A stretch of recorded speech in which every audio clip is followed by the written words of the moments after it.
Vă salut!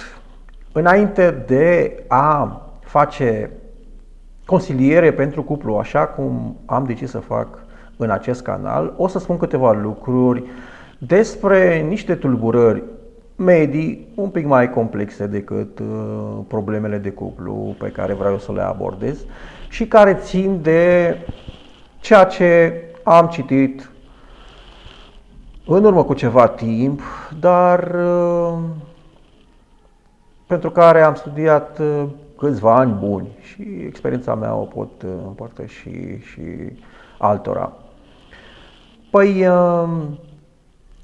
în video ăsta aș vrea să vorbesc despre simptomele care funcționează bine la psihoterapie, adică răspund unui tratament psihoterapeutic cu formele diferite de psihoterapie care se știe că acționează bine în cazul lor. Și să ne gândim întâi la frici, la așa numitele fobii. Ele sunt de două feluri. Unele care vizează obiecte, situații sau animale cu un oarecare potențial de pericol, dar care aduc o reacție exagerată din partea celui care are respectiva tulburare, cum ar fi, de exemplu, frica de cuțite. Cuțitul este un obiect, fără îndoială, periculos. Însă toți suntem înconjurați de cuțite, le vedem în bucătărie. N-am mai tăiat cu ele când eram mici, dar în momentul ăsta nu avem nicio reacție în momentul în care le vedem. Asta e reacția normală în fața cuțitului, deși cuțitul ca obiect este un obiect foarte periculos.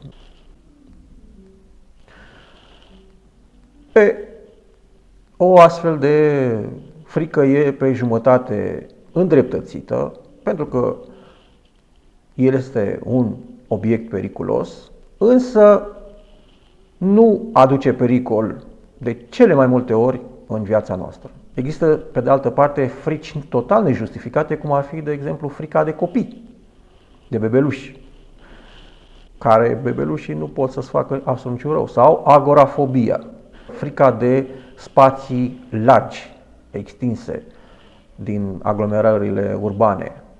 Faptul că e un spațiu larg într-un oraș nu înseamnă că duce și la vreo traumă oarecare. Deci asta e o frică total nejustificată și una și cealaltă dintre cele două tipuri de frici pot fi tratate la psihoterapie. După aceea, frici generalizate, frica generalizată, nu știu de ce te teamă, ai o anxietate, cum se spune în limbajul de specialitate, o anxietate generalizată, nu știu de ce ți-e frică, dar ești mereu agitat, mereu aștepți ca ceva rău să se întâmple. Și nu sunt semne concrete că, într-adevăr, te paște ceva rău, n-ai făcut nimic rău, eviți conflictele și totuși ai o frică din asta generalizată. Nu mai bine să mergi la un psihoterapeut. După aia, frica subită de mare intensitate, atacul de panică, adică ceva care nu se datorează unei amenințări exterioare concrete. Dar vine așa cumva pe neașteptate un atac din ăsta de panică, din nimic, ai impresia că ți se întâmplă ceva, că, eu știu, faci infart sau îți pierzi puterea de a respira sau alte lucruri. Da, așa ceva merg la multe tehnici de psihoterapie. Da, și cu succes pot fi tratate. Ce mai avem? Păi,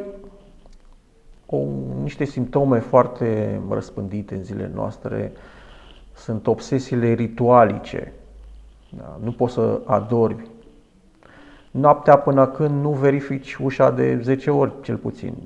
Gazele iarăși le verifici și pe ele. E normal să verificăm o dată, de 2, de 3 ori, dar să fim absolut siguri că nu le-am lăsat deschise și ne pun în felul ăsta viața în pericol. Dar dacă ai verificat de 10 ori și încă nu poți să dormi de frică, deși știi sigur că ai verificat și că sunt în regulă lucrurile alea verificate și totuși nu poți să dormi, atunci e foarte probabil că ai o obsesie de ritual și iarăși psihoterapia ajută aici.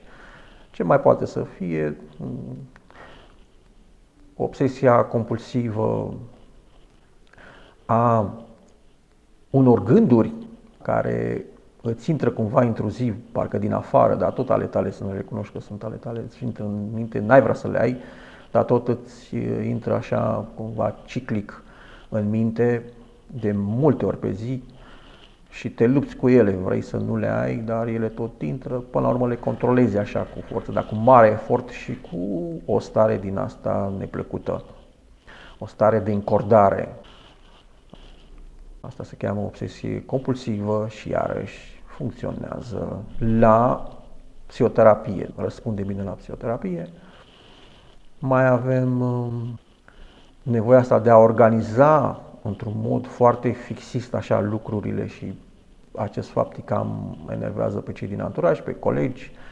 De exemplu, ne trezim la 4-5 dimineața sau o oră din asta așa neobișnuită, să verificăm dacă sunt paharele puse bine sau pe masă, dacă sunt aliniate, eu știu ce există acolo.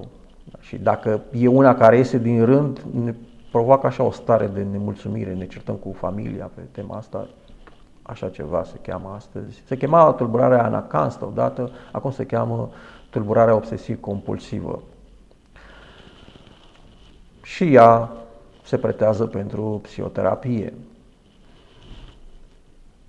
Dacă avem depresii medii, ne putem iarăși duce la psihoterapie, deși acolo merg alte tipuri de psihoterapii. O să vorbesc în următorul video despre ele.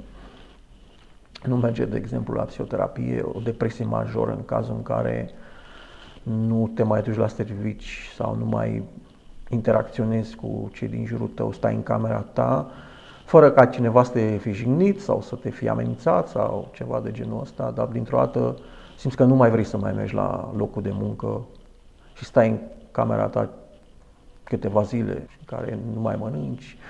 Poți să dormi mai mult decât de obicei, poți să nu dormi deloc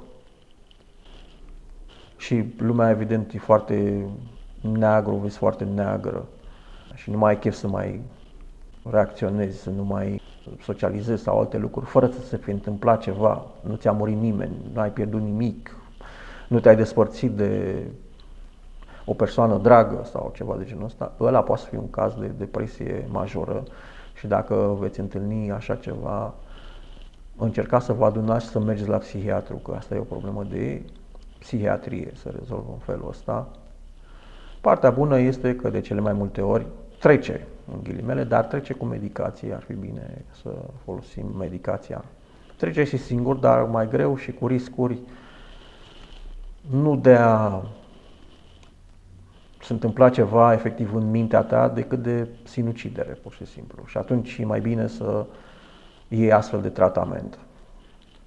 Pentru copii, de asemenea, cam aceleași tulburări pe care le-am enumerat anterior, la care se adaugă și tulburările sfincterelor destul de frecvente la vârstele mici, 3, 4, 5 ani. Da, enurezusul și encoprezisul merg bine la psihoterapie.